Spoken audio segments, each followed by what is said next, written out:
studied in Kumarans.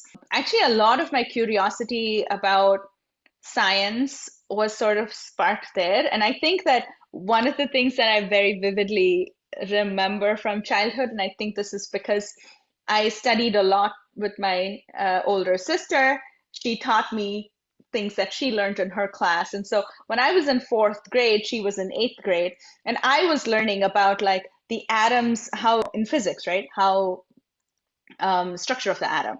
And then they start with the pudding pie, apple pie model, and you learn that in fourth. And then in fifth, it becomes something else. And in eighth, she was telling me about how it each particle is both a wave and a particle. And I was like, they're lying to me. In fourth grade, they're saying it's a pudding pie model, but in eighth grade, the story has changed. And at that point of time, I didn't understand that science science, what becomes fact is an evolving story. Okay. And what we actually think we understand a lot about, we actually understand very little. And so when you're in school, it feels like science is solved. It's in textbooks. Why else would they write it in a textbook? It's done. They've figured it out. You're not needed for this endeavor, for this enterprise. And then you slowly understand that each of those sentences, there's like years of research behind it, like 50 years of research behind it. And then there's some more that has not even made it into the textbooks yet.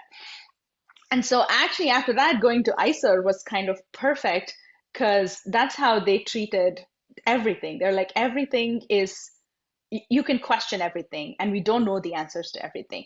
And let's teach you how to figure out the answers, how to do this, how to do it in a scientific way, and ask a question so that anyone does this experiment anywhere in the world, you're going to get the same answer. And if you don't, you're going to know why. So in that some of my teachers in Kumarans in 11th and 12th were actually like PhDs. And I remember my biology teacher waxing eloquent about beetles and toxicology because that's what she did her PhD in. And she would often tell us stories about these beetles and how she actually did research on them, which was, always very inspiring. And I think I was incredibly lucky to have that kind of, um, learning at Kumarans, and I think it really totally inspired me.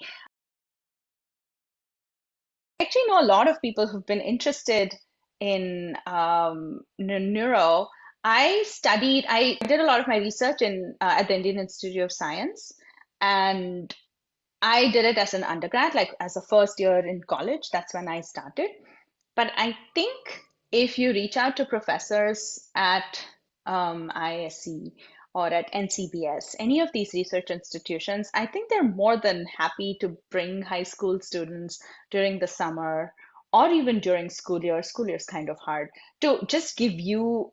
So the first thing I would do if I was in your position is try to see if I can go work in a research lab or just go spend some time there and see if you like it. And if you enjoy it, if you enjoy thinking about science. And I actually don't know about many programs. People who have asked me, I've suggested Gifted, I've suggested Genwise to them.